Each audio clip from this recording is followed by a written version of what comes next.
Good day, good night, all. Welcome back, CFR News, CFR Network. I have a special guest across the pond. Um, I will do a very well. No, I will bring the guest in and allow the guest to introduce himself in more detail. AG, welcome to the broadcast, sir. How art thou? What's up, my brother? Thanks for having me. You're most welcome. You're most welcome. A man with many talents, many talents. Could you just give us a brief introduction, sir? Yeah, my name's AG Gregoroff. I live in Las Vegas in the United States. Um, I own a company called Toehold Flip Flops. We make the most expensive flip flops made out of the rarest leathers on earth. And subsequently, I am a Freemason, have been for, I think, 12, 13 years now. Mhm. And we met doing Sam Tripoli's podcast, and he asked me to come on and talk to some of your beautiful listeners over in the UK and worldwide. So I'm happy to be here. Thank you for having me. You're most welcome. You're most welcome. And thank you again for carving out some time to have an open and trustfully edutaining and most definitely an interesting conversation. Um, so if we can start, was you born and raised in Vegas, or is that your place you now reside? I've been in Vegas, gosh, maybe 20 years in total now, but I grew up in San Diego, which is most southern part of California, right on the Mexican border. Yes, indeed. Yes, indeed. I have my love of the genre of West Coast rap. I know for a few artists from San Diego. So yes, indeed, sir. Yes, Yeah. indeed. What? Obviously, I know that so many people from the West Coast do sort of migrate, do a lot of work over in Vegas, and then obviously a lot ultimately move. Is it because it's a seamless kind of transition to go over to Vegas? Well, California obviously is pretty heavy into like the liberal politics. Mm, It's one of those places where California's, if we played a video game and you tried to figure out how to ruin a place that's so beautiful, California would be kind of the epicenter of that, where it's the most beautiful, one of the most beautiful places on the planet, between the coastline and the mountains and the redwood forests and the deserts. And I mean, California has everything. It's gorgeous, but it's ran about as poorly as you could run a place.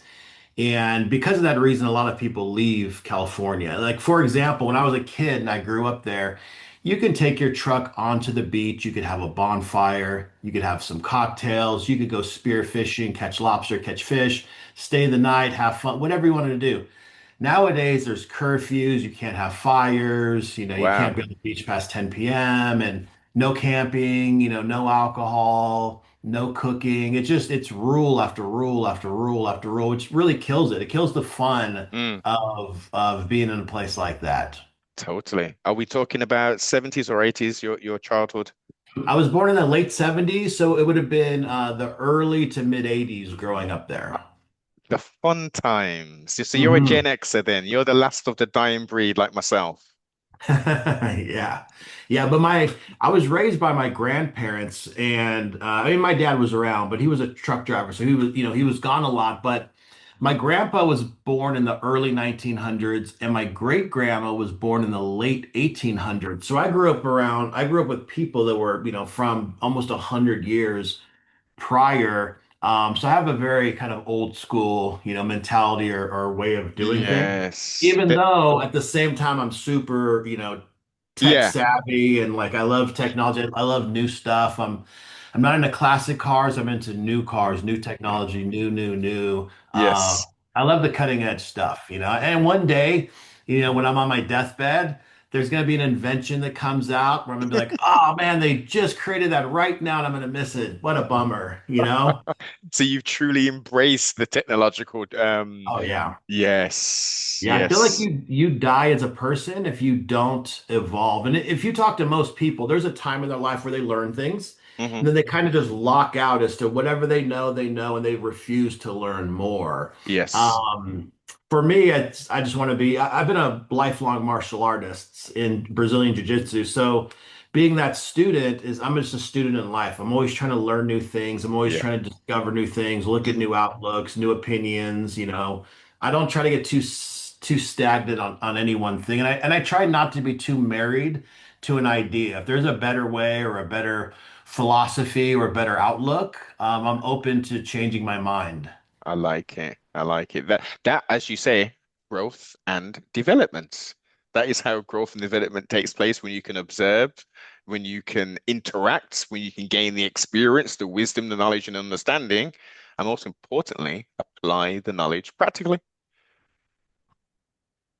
Those are the things, those are some of the keys to a successful life. So I guess being raised by your grandparents, they were, I guess, were they the silent generation? Was that the silent generation? Oh yeah, there was no complaining, you know, Yeah. nothing. My great grandma, for example, she had a house with no electricity for most of the time. Later on in life, they put in a small power source because she wanted to watch some TV on the rabbit ears, but it was a cast iron stove. She would chop her own wood. She would kill her own chickens. I Wow. mean, she didn't even have a phone, you know, for the majority of her life. And then when they finally put one in, when she was probably in her late 90s, it was a rotary phone, Old you know, the school. old school Yes. rotary phone. So she, you know, she lived in a place with, you know, no electricity, no power. That's how she liked to live. And, you know, my Russian side of the family, my mom's from Cuba, my dad's side's from Russia. The Russian side all lived to be agonizingly old, you know, 100, 102, 3, 4, Wow. 5, 107. We had uncles that were pushing, or great uncles that were like 110, 111. That they were so old that people weren't really sure how old they even were. Wow. And with it, did they migrate over to America as well? Or they Mhm. still? Wow. Yeah, yeah, they came over. Um, Gosh, I think during the Bolshevik Revolution, if I'm saying that right, I gotta look Yeah. because they came at different times, you know. And there's Yeah. uncles who came, and then you know, like my grandparent, my great grandparents on my grandma's side came at a different time, and then you know, my grandfather's Mm. parents came at a separate time, and um, yeah, it was they didn't complain about anything ever. And that's how mold the person and character that you are today. So you say you beat your a lifelong Brazilian jiu-jitsu? Yeah, I started doing jujitsu in 1990, years before the UFC ever came out. I was 13 years old in California, and one of my older brother, who's a professional skater, he had a friend that met this Brazilian guy at the beach, and that Brazilian guy was a black belt from Brazil, had just moved to the US. They met up, and he started showing him some lessons in his garage. Like you walk through the alleyway in Yes. the garage, and we would take the bus over there. You know, we'd ditch school. We were pretty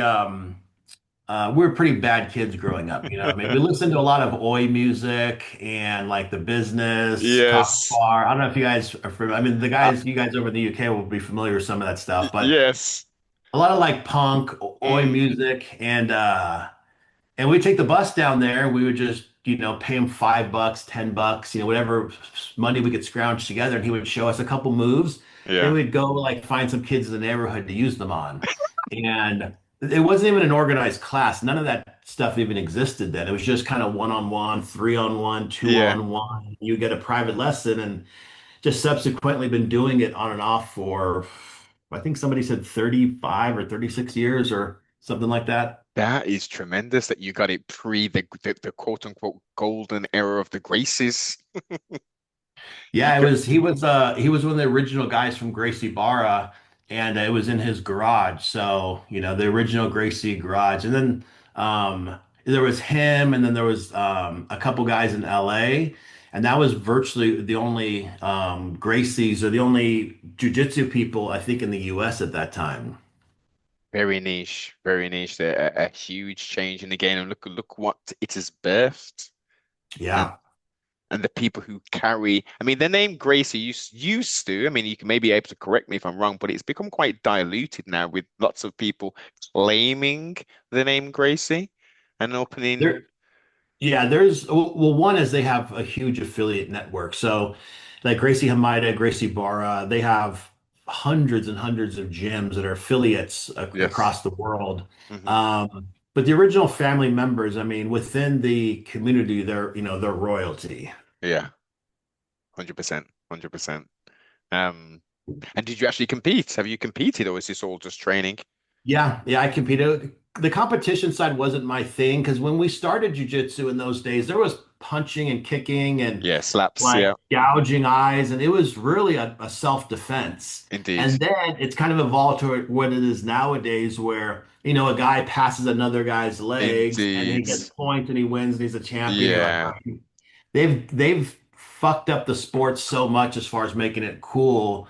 And to me, like, I'm heavily integrated in the community, but it's fucking boring to me. It's so nerfed and dull nowadays. And the I get butt my buddies scooting, the butt scooting. I cannot take that when they're it's the literally. worst. Yeah, it's the worst. I mean, you went from guys they would just grab you, they'd headbutt you, break your nose, body lock you, and spike you on your head. That was like what jujitsu was. It was a self-defense Mm, from Brazil. And nowadays it's boring. And to me it's really boring. Watching jujitsu is agonizing to me. I'll go to events sometimes, but you're gonna see me on my phone yeah. the whole time, like, yeah, it's Well, boring, at boring as le hell. at least Mr. Bravo was try to, change it a little bit with the open palm slaps and stuff. That was quite creative. Yeah. Has that got much momentum? I don't really hear much about it anymore. Um, it's one of the funner ones to watch, but jujitsu in a whole is kind of diluted. There's so many events going on and there's so much stuff going on that like even the Jake Paul fight last week, it's I didn't even know they were fighting until like the morning of. Wow. There's so much media and there's so much Yeah. noise in our lives on a daily basis that a big fight like that. I knew they were fighting, but I didn't realize it was that Ha- day until the morning of. Because you go on Instagram and you're just bombarded with stuff. So yes.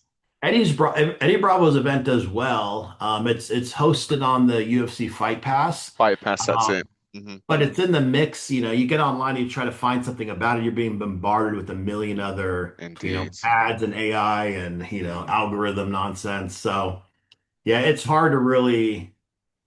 Lock in and stay focused. Yeah, Yeah. great way to put it.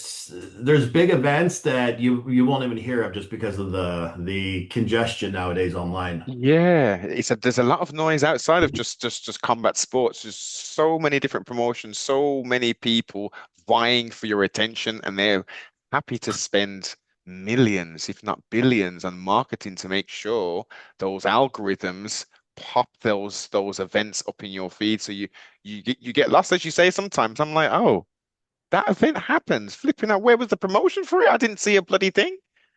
Yeah. Yeah, so our core business is the flip-flop company named Toehold. And I don't have big accolades. I don't have college degrees. I dropped out in seventh grade. Don't have world championships. Wasn't a football player. I have nothing remarkable about me except a really hard work ethic. Hmm. And we've grown our brand to pass. I mean, you name some of the brands out there. We've passed them all up on social media, and we've done it solely with just really nice tits.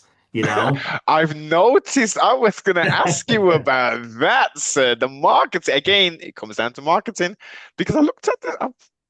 I was confused. I was literally Good, confused. I'm like, I thought this was good. about flip-flops. All I can see is women up and down the whole of the feed. Perfect. Yeah. Perfect. Yeah, so if I posted flip-flops every day, it would get boring really quick. Yeah. If I had a cooking show, it'd get boring really quick. Mm. But if you're the type of guy that gets tired of looking at hot chicks, then we're not for you. Go somewhere else. Are they all real, or is there any AI on those? No, no, they're all real. Most of those, not all of them. In the early, not even the early days, up until a couple of years ago, every one of those, like the pictures behind me surrounding this whole Yes. room I'm in, those I took all those pictures, every one of them, except obviously the ones I'm in, I didn't take those. But Hmm. most of them are shot in my house in my living room right around the corner here. So yeah, they're all real. The girls will use Photoshop and kind of flatten out their face or Okay. get rid of a zit here or there, but they're Yeah. not. None of the girls we use are AI. And how do you acquire these models? Is this via advertisement, word of mouth? Yeah, so at first it was just girls I was dating. You know, I would go to jujitsu, come home, I'd work on the product, and I'd be like, "Hey, put this on, let me take a pic."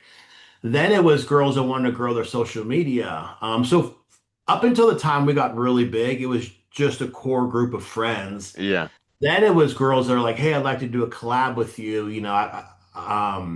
And then there was girls that would approach us asking, "We'll do a collab if we pay them." Then it was girls willing for them to pay us to be hosted on our Mm. page. Now we're just big enough to where I don't even shoot a lot anymore. Most of the girls just text content right to my phone, just day and night, and I'll just kind of It's pick it and share it, and that's kind of the way it okay. goes. But I mean, we used to go from 2 million views to like 5,000 views because Instagram is so bombarded nowadays Yeah. with noise that Mm. even from my business page, if I look at my business page from my personal page, I don't even see my own stuff. Wow. It's that chaotic. You got to train your algorithm. Hmm. Is your algorithm polluted with the usual that most men algorithms are polluted with?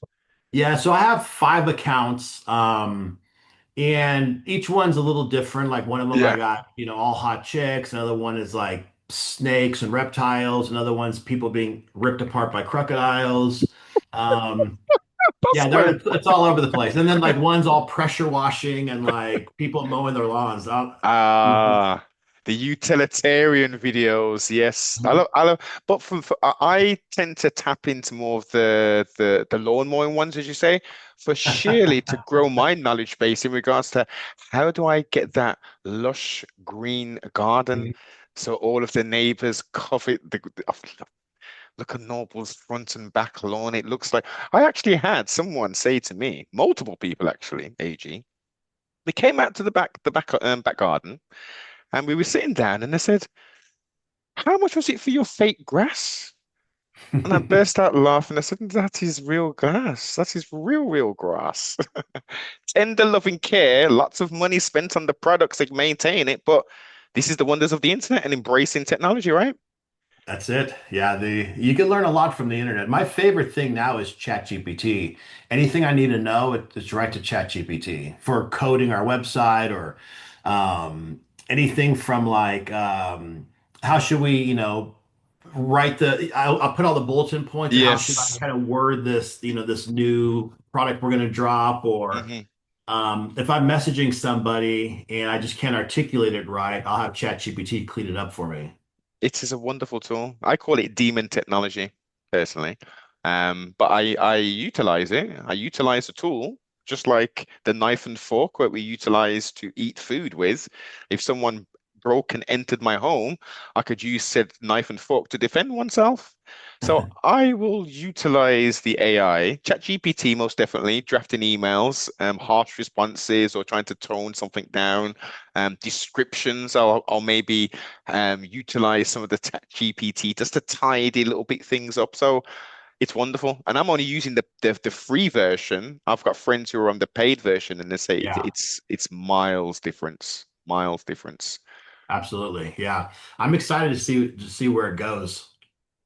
I Me want it too. integrated with my bank account, my email, so I can ask it like, hey, did I buy this? Did I spend this on that? Or how much did we spend on blank? Like I want it fully integrated in my life so I can start, get a better outlook on everything that I do. Yes, I mean, for some people who only have one bank account, they're thinking, "What on earth are you talking about?" But the older you get, the wiser you get.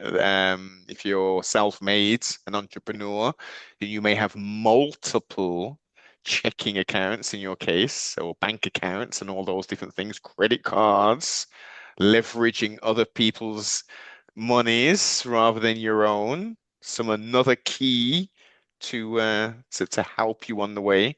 Um, Going back to the shoes in more detail, so how did all that come about? Did you and are you handcrafting these things yourself? Yeah, right outside this wall here is my shop. So my flip-flops broke. And flip-flops is the universal word. People call them sandals, some people call them Yeah. thongs. My flip-flops broke on a hike, and being from San Diego, we wear flip-flops everywhere. Hmm. And then at the time, I was a military contractor. We were over in the jungles on this island off of Japan, And I came across a leather worker and I asked him, I had some ideas. I asked him if he could make me a pair of flip-flops. And this is the idea that I envisioned. And we were able to put something together and I wore them and they were great.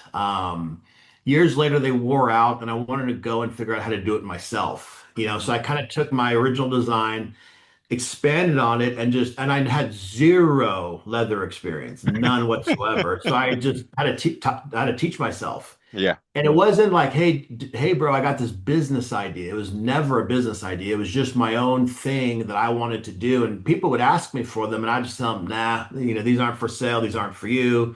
This is just kind of my own thing I'm doing. And it came from a guy in jiu-jitsu asked for a pair, another guy asked for a pair, and I'd be like, nah, fuck that guy. That guy's lame. I don't want to make him a pair. And that philosophy still today, like if somebody's lame, I won't sell them flip-flops. You know what I Yeah. mean? Like, Yeah. so we kind of still have that philosophy today is See, we just make it everything's made entirely by hand in the shop. It's about a 550 step process. wow. And they're the most expensive in the world. So, you could go to a local store and pick up a pair of flip-flops for 10, $20. That's Hmm. not what we do. We make the absolute best in the world. So I'll take the best American leather, the best tread, the best equipment, everything, and I'll also import exotics from Africa, from Mm. Indonesia with some of like the stingray, and we'll Yeah. take the best exotic hides in the world, and we'll make flip-flops that cost $1,000 up to $5,000. We hold the world record for the most expensive leather flip-flops ever sold at $5,000. Oh, okay. So the 5K flippies, Hmm. what are they made of? They're made out of a crocodile called a Himalayan crocodile. It's really based off of like a albinoism. It's kind of a Ah, mixture between albinoism and a hypomelanistic where it has like a whitish gray and then the edges have like almost like a brownish rocky sort of texture wow. that mimics the peaks of the Himalayas. And you can Google a Hermes Birkin bag, um, Himalayan crocodile, and you'll see them cost upwards of $500,000. So it's really made out of exactly the same material as that bag, as like an accessory piece for an item like that. I see. So these clearly have a practical use. So the people who are spending £5,000 or dollars, I should say, Mhm. on those flippies, they're actually going to wear them, right? Yeah, so the person who bought them is a guy from Texas, and he wears them at the shooting range in the mud when he shoots his 50 caliber rifle. Ooh, So he bought the most expensive pair, and he wore them specifically for the shooting range, nice. as us Americans do. We don't have the luxury of having shooting range or even the ability to hold firearms anymore after Don't Blame 1993. It's very tricky. You have to have a So clean. you guys don't even have like a range where you could rent guns and shoot, like even for fun? No, no. Hmm. We can have, sorry, I stand corrected. There is places where you can go, but it's not live firearm. It's like replicas with like a Mm. very low velocity projectile. Yeah. Yeah, it's not like I've seen. It's nothing like that. It'd be quite boring if you was to be living in here. As an American, a proud American who owns and operates firearms, yeah, it's if you've got a clean license, you can have up to a certain level of handgun, and it's even then very difficult to get one because you have to have psychological tests and all Hmm. kinds of stuff that make it very, very challenging. It's generally for farmers and stuff who have like the double barrel shotguns, the single barrels, those kind of things, rifles. Yeah. But handguns, no, not a chance. Yeah, I got I think 12 handguns just spread around my house. I got one. I got one right here. Yeah, they're everywhere. Wow. What make is that? Oh, that's that a Glock? Yeah, it's a Glock. Glock 17. The 17, old school. Yeah, That this is the new Gen 5. So oh no, this is the Gen 4. The Gen 5's in my room. okay, and are they still made from plastic? Yeah, so they have a pulse so that the slide up here is metal, and then it's a really heavy polymer down here. I think it's Okay. polymer. It's Yes. really strong. I mean, you can smash the butt of that against someone's face, and it's not going to break. It's really strong. Good, good, good. And what's that? What clip capacity is that? The magazine holds 17 rounds. 17 as per the name. Yes, indeed. Hmm. Protection is a must. Protection is a must. So, It is. moving throughout your jiu-jitsu career, or obsession, I would say, would I frame that right as saying it's an Yeah, obsession? Yes. yeah. Um, how did we transition into the craft?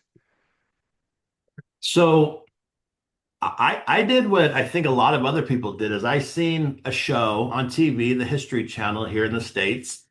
And it was just like a 2 hour documentary on Freemasonry. It talked about the history and Washington, D.C. and Yes. it gave all the lore without a lot of the conspiracy stuff. And I was like, man, this is interesting. I want to know more about this. So I Googled a lodge in Vegas, sent them an email, and they invited me down. And I went down, talked to the guys, and we're like, oh, these are pretty cool guys. And then just started kind of slowly integrating into it.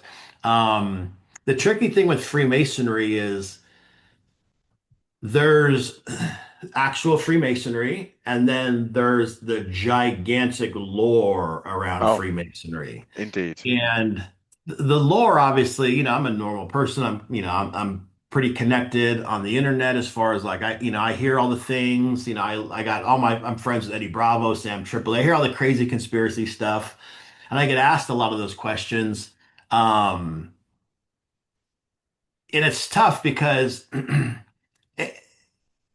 anything you're a part of, when people believe something so emphatically, it's really Mhm. hard to convince them that Yes. you've never had any experience like that or you've never seen anything like that, and I was saying previously, it's a lot of the examples I like to use with Freemasonry, because people need examples to reference, is like the mafia is a good example because kind of people have seen a lot of mafia TV shows, a lot of mafia Yes. movies, and like understanding like from the boss to the underboss, the consiglieres, all the way down the capos, they can kind of understand that structure.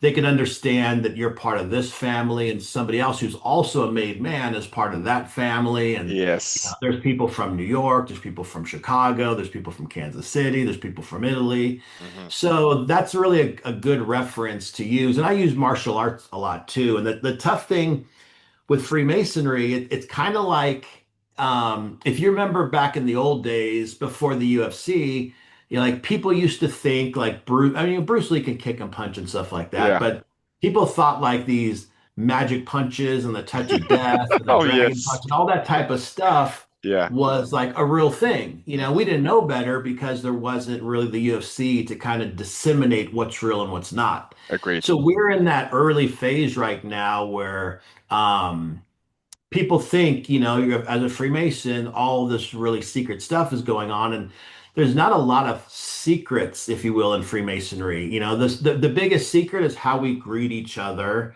And then a code word you would use to like kind of get into the lodge, depending on what What? degree the lodge was open on. Indeed. Those are the biggest kind of secrets. Everything else, like you said, you could Google Masonic temple, Masonic lodge in your area, and you'll see them pop up. Yeah. It's not a very good secret society. Is there connections? Absolutely. But I could tell you that some of my connections are stronger through jujitsu than they are in Freemasonry, and I got some pretty strong connections in Freemasonry. But I mean, I'm friends with, some of the senior brass at the UFC, and, I got friends that are big wigs at the T-Mobile Arena. Like, if we need to Hmm. get juiced in somewhere or something, I Yes. live in Las Vegas. Yes. I can make non-Masonic phone calls and get juiced in just about as much as I can the other direction, if that makes sense. Yes. Totally. Totally. But So there's it's definitely a lot of benefits in Freemasonry, but there's a lot of benefits just in normal life as well. Oh, yes, it goes without saying, but you're highlighting two specific things here. The fraternity of the Jiu-Jitsu family Mhm. and the fraternal order. Are you York or Scottish, right? Both. And the Okay. shrine. You're a Shriner So as well, sir. yeah, all three appendant bodies. Do you have your fez? Yeah, yeah, it's in the room. Can I have a Want me to seat? grab it? You want to see? Yeah. Give me a sec. Yeah. Let me go grab it. Okay. We have a Shriner with us as well. Excellent. That is a very high level, sir. A very high level to achieve and to attain.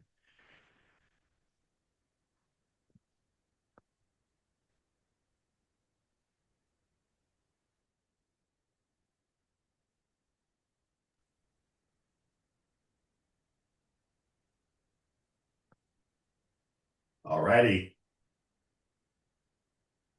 In his rightful place in that wonderful box. Yep. Do you keep Yeah, it in a Fez box? exactly, sir. I haven't opened this in a minute. I was so fascinated oh oh wow, with the scimitar crescent moon. Yes. Okay, so now we're on this. That looks so familiar. Yes, indeed. Now you as a Watch shrine. out, ladies. Exactly. This might be the dumbest looking hat ever made. It's cool. The shrine's cool, but the hat's fucking horrible looking. Well, so riddle me this, AG. Mhm. Why is the tassel fixed and not moving? I don't know. Now, it was taught to me. I don't remember. I put this piece on specifically. Some of them don't have that. And there's you could ornate these a little bit more. Hmm. I don't do I do quite a bit in the shrine, but not nearly as much as most people. The shrine's really so it's an appendant body. It's Yes. the kind of the philanthropy wing Yes. of Freemasonry, and a lot of like if you want to go to a wild party, it's going to be at the shrine. If you want to go, and here's my Scottish Rite hat. If you want to go, this is my black hat from the Ah, Scottish Rite. the double bird. Yes, indeed. So it's black hat, red hat, and then a white hat at your 33rd degree. There's a 32nd degree on the top. Tremendous. See, now in all of my study, I didn't know link that with with the degrees. That's Mhm. that hat. Yeah, so Freemasonry is kind of confusing where there's four kind of bodies. So the Blue Lodge is your home lodge. Yes. That's where you get your first degree, your second degree, and your third degree. Hmm. Your third degree is like getting your black belt. Once you get your black belt, you're a member. You have all the voting rights, all the traveling rights. You have every perk you could get in Freemasonry. From there, you could go on and you can have sister lodges. So you got your home lodge, and then Yes. let's say I want to be a member of a lodge, maybe in my hometown back where I was born. I Hmm. might join that lodge in addition. Yes. But your home S- lodge is always your home lodge. Stop there From for a moment. there, Stop there for a moment, AG. So yes, in that respect, then, so you've reached the high level of third degree in New hmm York, right? And no, in the Blue Lodge, sorry, in the Blue Lodge. yeah. You now want to go home and join your other lodge, well, this other lodge, which is close to where you was originally born. hmm What is that process like? Is that just a transference of, okay, I've done this level here. There's nothing, there's no initiation per se to, Yeah, it's more it's more sentimental, if you will. And just kind of if you're let's say I go back to San Diego a lot because that's where I'm from. I still got family there. Mhm. So if I wanted to, I could join the lodge there that I might attend 5 or 6 times a year. I'm just giving you kind of like a hypothetical, Yes. And then you'd have a sister lodge. And then I could also join another lodge in Vegas, There would also be, maybe I have a lot of friends there. I'm there a lot. I can also put in membership there. You always have your home lodge, but Hmm. you have all the same rights at those specific lodges as you would any other member. And then And from there, dues go will ahead. still need to be paid at each of these lodges? Yeah, you pay dues at each location. That's not Okay. very much. I know, I know. $100, couple $100 a year. It's not Yeah, very. minimal. Now, our lodge in Vegas, the lodge I'm a member of in Vegas is really, really wealthy. We own property that the casinos were on. We own the old timers bought property in Vegas. I think our lodge is 100. Don't quote me, but I think it's 116 or 117 years old. These guys bought property in Vegas, when Vegas was just nothing but desert. Desert, Where the yes. strip, the strip didn't exist back then. Um, so the casino, the lodge actually owns some of that property, and there's parking garages they own, and there's buildings they own, and we own obviously our property, and Yes. so our lodge in particular is extremely wealthy, unlike most lodges. Most lodges do pretty well, Our lodge is extraordinarily wealthy. There's probably our lodge is on par with like a Grand Lodge, maybe like the Grand Lodge of Oh, California. yes. Okay. So it's really, really wealthy, really powerful. And because we're in Vegas, there's a lot of like unusual elements that go along with that. We get visitors from around the world all the time, and we have huge, beautiful dinners, lobsters, Mm. banquets, all that, all the fixins. You know what I mean? So for There's the oh, sorry, continue, sir.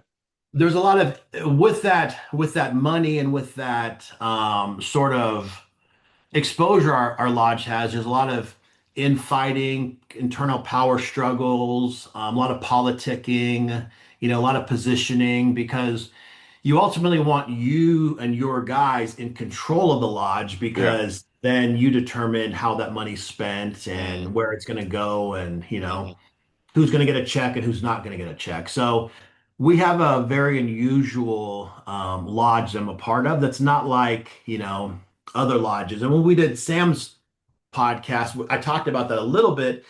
And a lot of Masons reached out to me from other lodges and they're like, dude, I've never heard of anything like that before. Our lodge is, very ordinary. The guys show up once a week. We have a decent dinner Yeah.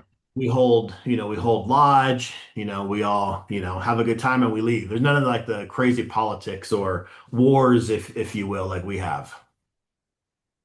For the lodges that aren't as well off Mhm. as your lodge, outside of the dues, how do they generate the funds for the good works in the community? So some of them will have a member throughout their history that may have left some cash to the lodge. And, if I die, I might leave, 1 million, 2 million, 5 million, 100 grand to the lodge. Yeah. And then the lodge is, responsible for that money. And, they'll use it for repairs to upkeep the building. And then they'll Yes. invest some of that money and that investment, so some of our lodge, some of the cash we have will do, like this, we have multiple scholarship funds. So if your kid is in college and you're a Mason in our lodge, the college will be paid for. And Ah, what it'll do is, let's say, I don't know what the college, I think it's like $9 million or something like that in the scholarship fund. It'll make so much interest every year. We'll yes. take 10% of that, put it back into that general fund, and Yes. then that extra amount is what goes to pay for the scholarships. And then anything Excellent. left over goes back into the general fund. So not only is it paying for everything, it's also growing slightly In every year. And that's one of multiple funds we have. We have a speech clinic, we have a hearing clinic, we have scholarship, we have AIDS. We're like AIDS. So if there's a Mason who needs financial aid, he could go to our lodge, and the lodge will write him a check, and he's forbidden to pay that money back. So it's just a gift to him, Wow. and the money can't be paid back, even if you wanted to. Hmm. So there's Interesting. some cool perks like that, but with any sort of group of people, there's a lot of infighting, Oh, politicking, positioning, yes.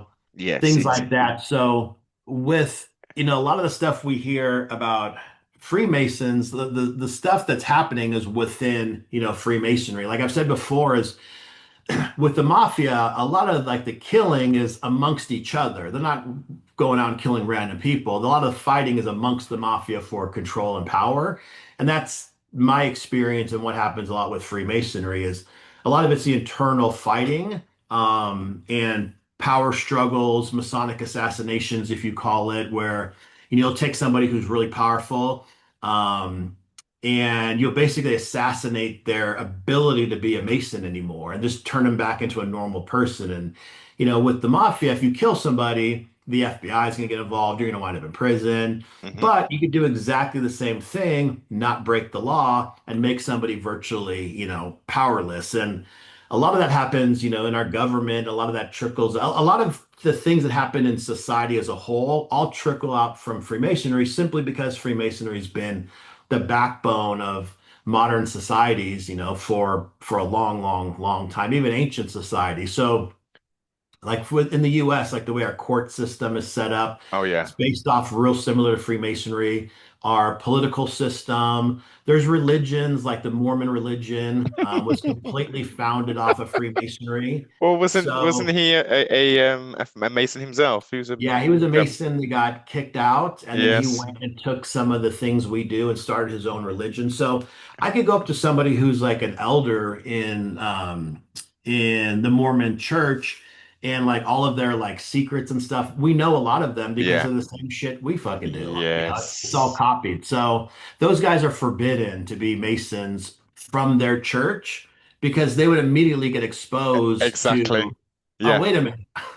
We do this, you do this. You guys have been around forever. We're like 100 years old. Yes. Clearly, they would see pretty quickly that they were copying what we did, or what we've done.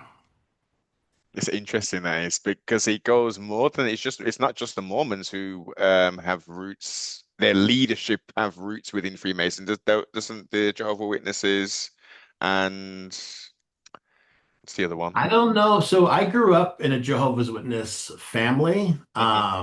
I was a terrible kid, so you know, I was about as un-Jehovah's Witness kid as you can imagine. There was no tenants from the Jehovah's Witness kind of cult, if you will, that I've seen in Freemasonry. There's some terminology and that type of stuff, but that terminology is just kind of echoed throughout society.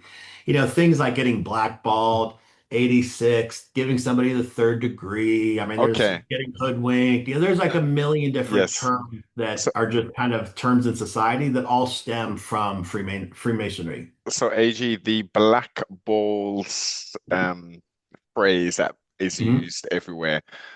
Can you discuss this in more detail in regards Yeah. to, okay, so when is that utilized? Is that when you're going through, I'll pose a question. So I'm going to your lodge, I've sent Mhm. the email, I've conducted the application, family address, etc., names, all of Yeah. the stuff that you know that we need to put down, and then I'm invited in. Is that the point when we then have the voting? Yeah, balloting is what the official name Yes. is. So we call it a black ball, but it's actually a black cube. Cube, yes. And what you have is you'll have like a voting booth, if you will, and it's in the middle of the lodge. Everybody's required to vote. It's a requirement. You have to vote if you're in Yes. attendance. And most of the guys were sitting around, we're chit-chatting. A guy goes up and votes, he comes back. I go over, I vote and come back. And while the guy's voting, we're sitting around, bullshitting. When you go up, you reach into kind of like a container, and there's white balls and there's black cubes. And white balls elect, black Yes. cubes reject. And Hmm. the reason they're shaped that way, so you can reach in there and you can feel them and cast your vote secretly with not having to pull it out. Look, Yes. some of these guys are fucking 100 years old in our lodge. They wouldn't be able to see it anyway. So you're able to vote secretly, and if when the master lodge opens that ballot, if there's any black cubes, that candidate is rejected, even one. One, So it I has to know. be unanimous vote in Yes. order to receive the three lights in masonry. Now, if you are unfortunate and receive one of those, are you allowed to reapply?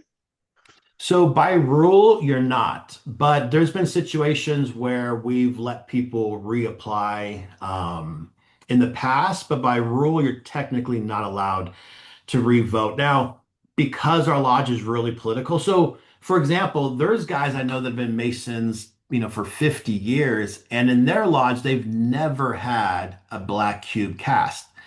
In our lodge, it's almost exclusively that a black cube will be cast because if I'm petitioning my guy for Ah, candidacy, yeah, that's one more guy in my crew. And yeah. these guys over here that are part of my lodge don't want my crew to get any stronger. So they're going to vote against it. And it's a Hmm. lot of, Yeah. back and forth to kind of control the power struggle in our lodge. So our lodge is very unusual compared to a normal lodge. So we have black balls cast all the time in our lodge. We had it so bad once that we stopped balloting for like a year. I think it may have even gone into year two because nobody can get through. It wasn't worth the time of investigating it, reading it, Oh, going through the wow. whole process, and really getting nothing from it. That is nuts. It sounds fun, your lodge does, but at the same time, the political jostling sounds quite intense. Yeah, yeah, it is. And I feel like it gives me a really good outlook just on like political stuff, like, you see a political candidate, that guy had to make friends with a lot of people he didn't want to be friends with in order to get into that position. Yes. I just know that from being in the lodge. So just imagine that on a bigger level. Mm. Um, you might have to be friends with six, seven, 20 of your Yes. enemies to get in. And that's what Trump's doing with Israel. Like if he wanted to beat the liberals, he had to side with Israel to get in. And, it's like what's the lesser of two evils or what's it's a tricky Mm. thing, but It I is don't think very. anyone who's ever going to be king, anyone who's going to be prime minister, anyone who's going to be the president, is that ever going to be somebody where you're not going to hate something about them. I mean, that person had to go through so many different interactions and things to get to that position. Is there's going to be, there's going to be a lot of bodies left in the Oh, wake. yes, 100%, 100%. So, but this is why, again, with this, as we have the two-party system, it's just folly. A bird has two wings, as you're fully aware of, and most of the Mhm. listeners are. It's the same thing, isn't it? Am I going to go to the direct path where we want to go to, or is the elephant going to go in a snaky path to get to the same direction?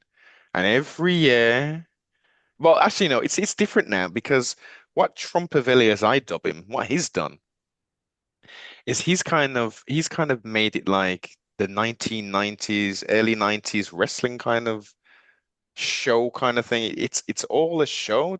He says the most outlandish things at times. Some of the things he says, I like for his first term, like paying couples to be wed and all that kind of stuff. I thought that was tremendous.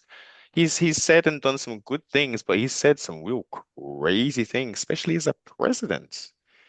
It's turning its head up, the political scene upside down, the tariffs. But again, this is people either love him or they hate him.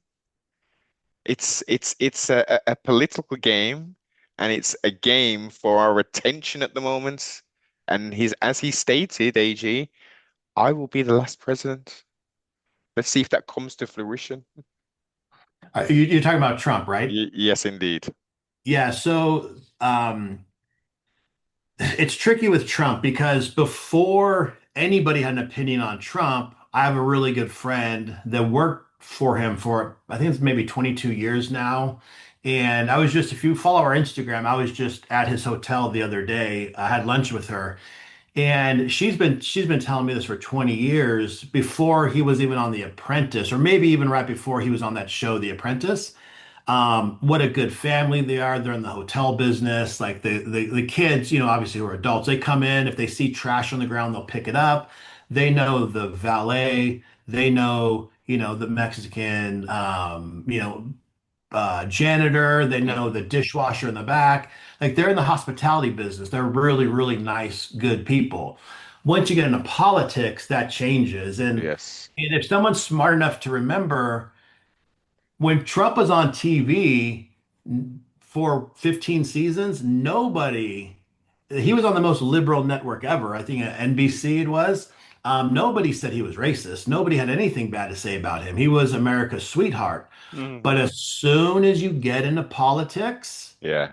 it changes. Yeah. So you just got to be smart enough to realize that he's just in politics. You're gonna have one side be funded to say one thing, and the other side's gonna be funded to say the other thing. And Yes. when you realize both sides are funded to say their thing, there's no point to listen to either side because you know what you're being fed is just bullshit. Hmm. But I look at stuff subjectively. I know people, that know him and he has our products and, he loves our brand. And I got something signed from him over here on the ground. But is there going to be things that I don't like that he does? Of course. And my staff, there's probably stuff they don't like that I do, but my Yes. overall interest is to run the company the best I can. Hmm. And with just a small company that I own, the things I deal with are the most difficult things in the company. Because by the time they get to me, Exactly. it's the most fucked up thing. So that by the time something gets to your prime minister or gets to our president, they're so fucked up. It's one of those like, do you want 800 kids to die or do you want 900 kids to die? Like, here's your two choices, you know? Yeah. It's one of those types of things where I don't think anybody in that position is going to ever make it, our side or their side. That job is just fucked. You know what I mean? Oh yeah, but I It, guess that I guess the point I'm making is it's designed. It's all in my opinion, this is all by design. This is if the UK, the brains of the beast and the belly of the beast where you reside, if we stopped interfering everywhere, destabilizing people and countries, installing favorable things because we want cheaper oil and stuff like that, or access to minerals or access to put McDonald's here, etc., etc., then we wouldn't have both places, both continents and England flooded with all kinds of people doing the interesting things. um, I think the flooding England with people that are not English, and I think disrupting America, I think that stuff is all strategically planned. Yes. Um, specifically. Now, when Italians came over here, Italians, were dogs, according to the rest of the world. And the Irish came over, they were dogs. They were like a mutt people. Yeah. The Muslims are coming over here. They're mutts, they're dogs people. There's beautiful Muslim people and there's Of shitty people. course. There's Of beautiful course. Italian people. So whenever you categorize people, it gets really weird. I've never really been in the idea of categorizing people. It doesn't make any sense to me. It's if we're going to categorize people, it might as well be like, everyone that's 5'4" is always this way. Like, why are we using their height as such a weird kind Indeed. of means of measurement when it's like their ethnicity? I know guys that are black that have zero like black culture in them. You know what I mean? They're like they wear sweaters and loafers and stuff. And then there's other people that are on the other end of the spectrum, and then I know white guys that, are from the hood and Yes. it's such a hodgepodge of stuff that you have to take every single interaction, individually. You know what Agreed. I mean? There's people that think American are like crazy gun-toting maniacs, and I'm probably that person. Then I know people in America that hate guns, are scared of it, Yes. think we shouldn't have guns, but Yes. then we could point to situations where we watched it during COVID, what the government tries to do and the government overreach. And the thing with America is if our government tries to overreach too much and they try to control the people, just on my street alone, I mean, the amount of cops it's going to take to come through my door Mm. and kill me and, control my house. Then he has to go across the street and deal with the same Yeah. shit with my neighbors and this guy over here. And like, you won't make any progress because, we have those guns. But The weird thing is just don't try to control other people. That's the thing with Freemasonry is people think that Freemasonry is trying to control people or, I was joking about that, people think I got fired from my job, the Freemasons are behind it, or my plane was late, the Freemasons are behind it. I don't even know you're alive. I have no idea who I the fuck you know, are. I know. I guess a lot of the responses like that are unfortunately are people who are just living in bubbles, and as you Mhm. said, haven't had the opportunity to interact with diverse cultures and people from different walks of life, in business, in fraternal orders, etc., and understand that, as you say, there are labels, unfortunately. The world is full of pushing labels, and there's lots of people who want to be in those boxes. But outside of that, we have to understand and understand that everybody is individual. The Most High gave everybody free will. And what that entails is the wonders of humanity, as you've described, the spectrum of people who don't necessarily fit the quote unquote stereotypes based upon their height, based upon their gender, based upon their quote unquote ethnicity or race. That's the beauty of the world, and that's the beauty of humanity and mankind, that we are so different, so far from labeling and broad stroking. The example I made is was relating to these superpowers meddling in the world, creating chaos and confusion, and then people in having to leave like the terrible situation that's been happening over in Palestine. I mean, like as a world, AG, this is almost 2026, the Gregorian year, and we've got things like this taking place. Yeah. It's a stain on humanity. This should not. We understand, there's going to be, it's a complex situation, very complex. But again, the UK, Balfour Declaration, everybody else said, yeah, here we go. You guys have went through some bad stuff. Let's do this. And then we're at the point where we are now for 2 years, international arrest warrants, suspending elections to continue this. So that said person is still going to be in power, and we've just got Mhm. death and destruction. Can you imagine if you guys did, if England did what Israel's doing to Palestine, if they did that to like Ireland? Ireland, yeah, You yeah, know how insane it would be? Or America gets shit for what happened to the Indians, in the old days. And I've read enough history to realize that the Indians were killing each other. Europeans came over here, they all killed each other. Everybody was killing each other. The Mexicans, the Spanish, yeah. the French. It was just a big bloodbath. The Europeans won.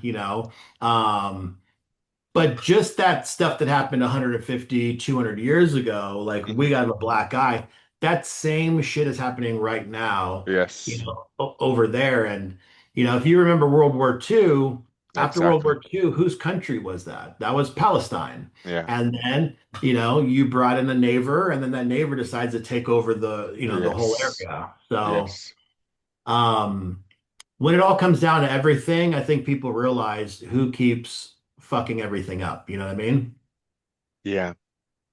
And Well, if you want to know where like a lot of the hate with Freemasonry, like, dude, the shit I hear about baby worshiping or no, devil worshiping, that, killing babies, like that yeah, stuff is so outlandish. I was in jail when I was 19, 20. I was in jail with murderers, yeah. killers, robbers. Even those evil guys, they were evil. They weren't even into that shit. Like Mm, I don't really know anyone who's ever worshiped the devil. And I've known dudes that are fucking psychotic murderers before. I just don't know that people worship very, much of anything. Now, do people in the world probably worship the devil? I fucking guess, I guess, but it's such an insignificant, silly, thing to worship. Like, you could just be evil. You don't need to worship the devil. Are you going to be more evil? Is the devil going to grant you some fucking magic powers if you're like, the world's already full of evil people and nobody worships the fucking devil? So, like, the thought process behind that stuff is so so weird to me. But the reason that Freemasonry gets a lot of the hate that it does is because if me and you were at an event, right? And something happened and I was there to witness it, and you were there and your story was a lie, and I was there and I witnessed the truth, you would probably not like the fact that you knew that I knew the truth. Make Hmm. sense? Yes. Freemasonry has been there forever. It was there before the Star of David. It was there before the cross. It was there before Buddha. It was there before all that sort of stuff. You know, that AJ, Masonic apron. Yep. there's no such thing as a Star of David. You know what I'm talking about. Yeah, but yes, continue, sir. Yeah. You flip it upside down, it's a Scottish Rite symbol. Yes. Um, it's like a war camp for it's like so you take the Star of David, you flip it upside down like almost like a pentagon. Eh, That's a it's like a battle formation from way back in the day on like how to secure like battle lines and stuff.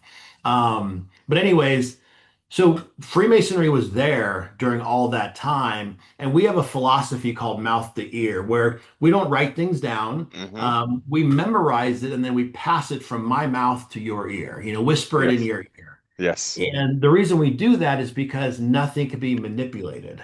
You know, like you look at the Bible. The Bible has been in how many people's hands throughout, the last 2,000 years? For sure, people manipulated and fucked with it and changed things and took things out. And then today we just chalk it up as like, this is our version. But what did the original Bibles actually say? How much different were they than what they were nowadays? We might not know because the dudes who control those books are in the Vatican and they're never going to show us. But with Freemasonry, we know a lot of that stuff because we were there, and we're able to pass that kind of telephone game, but without, the everyone knows the telephone game gets disseminated as you go on Yes, at the indeed. ballpark.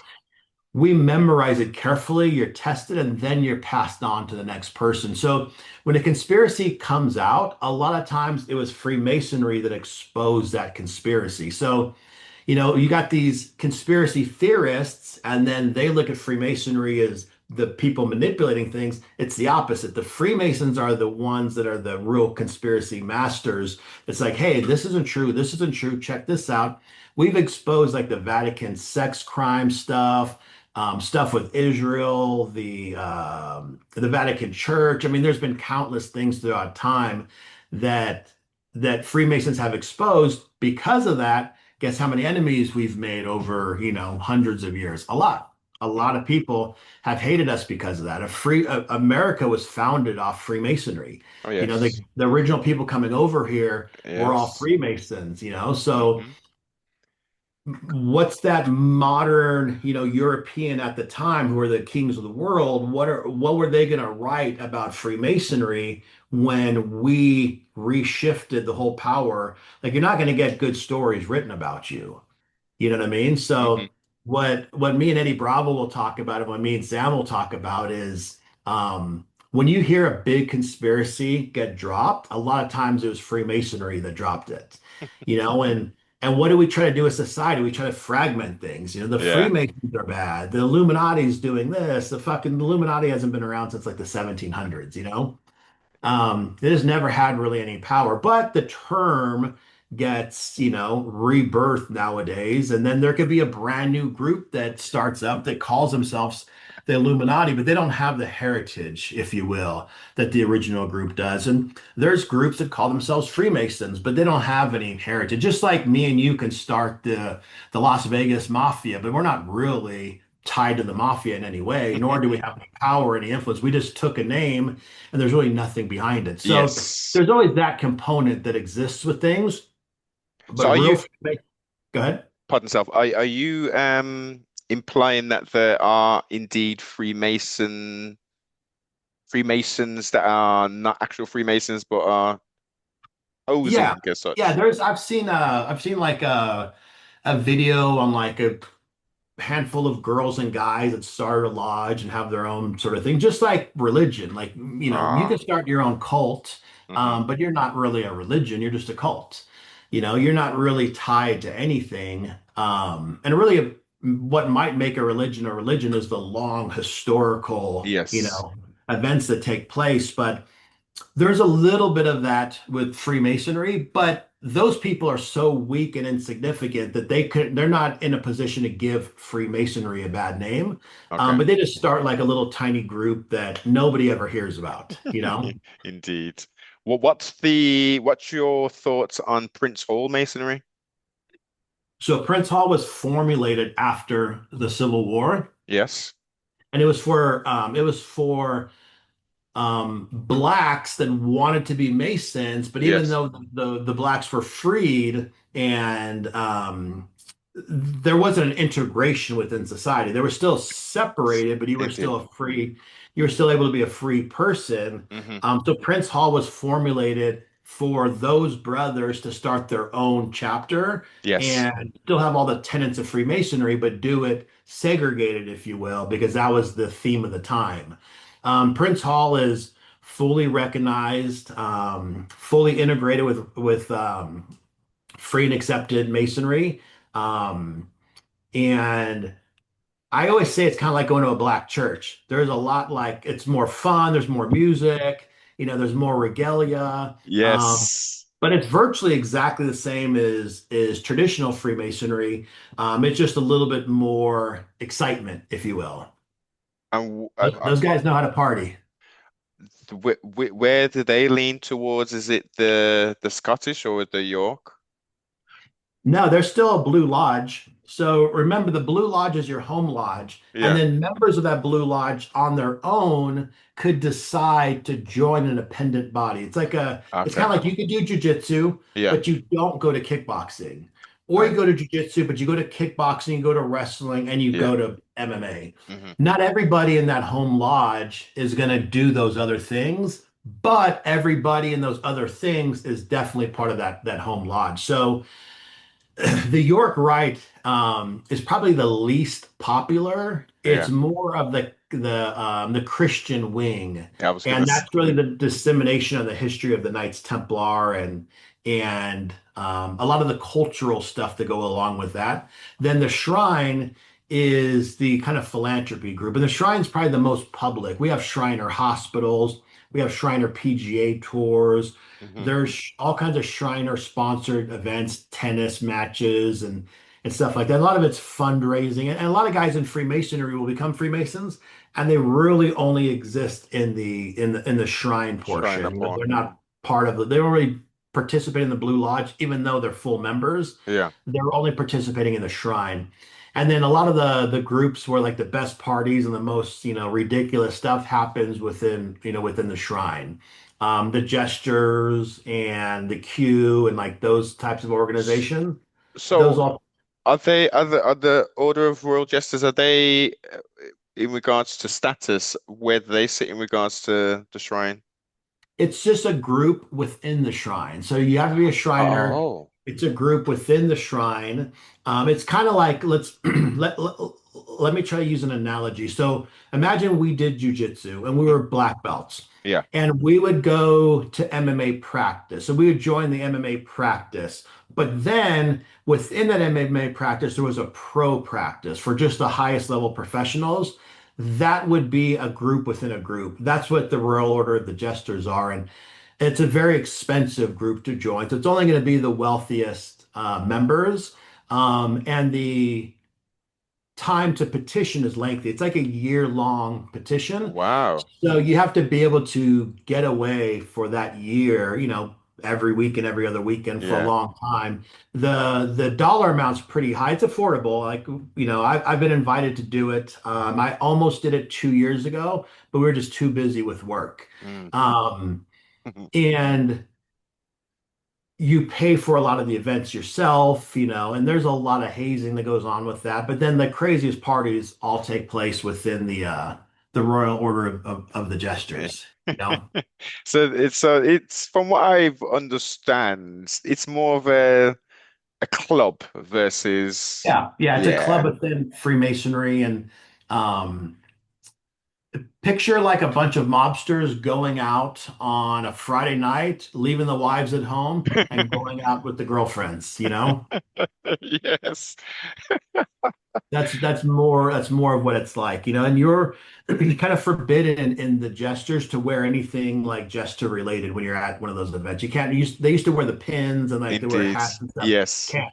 Too many crazy parties got out, too many like Mm, girls told stories or you know, too much yes. crazy stuff happened to where it started becoming public, so it became really, really hush hush, you know? Mm. That's interesting. I didn't think that it was a group within a group. I thought it was a total separate um body of sorts. Rotary Club lower down. What is? Would you have any connection to the other orders? I don't, so we have a Rotary Club type thing in the shrine. I don't know if that's the exact thing you're talking about, but those guys participate a lot within parades. If it's the group I'm thinking of, they'll drive the small cars. Yeah, There's like the clown group. The dudes will dress up as clowns and they'll do parades, fundraisers. They'll go to the hospital, see sick kids. There's a lot of groups within the shrine, so many that, you know, some of them yeah, are kind of abstract, but really the Q and the J's are the two big ones. definitely. So let's get The, into the J would be the top, you know, the top of the tier. okay, okay. Well, yeah, especially as you say, dues wise and having to pay for the additional um bits and pieces and the lengthy time. Yeah, We're talking about some really wealthy people who are going to be looking to get into that the, club, right? the wealthiest, you Yeah, know. Um, yeah, there's things I've heard on like Bohemian Grove, like the type of people who show up to that sort of stuff. And I think like, are those guys just really having fun and they got a bunch of hookers over there and they're partying and they're doing whatever? Or is there really sinister stuff that goes on over there, you know? And you would have to think that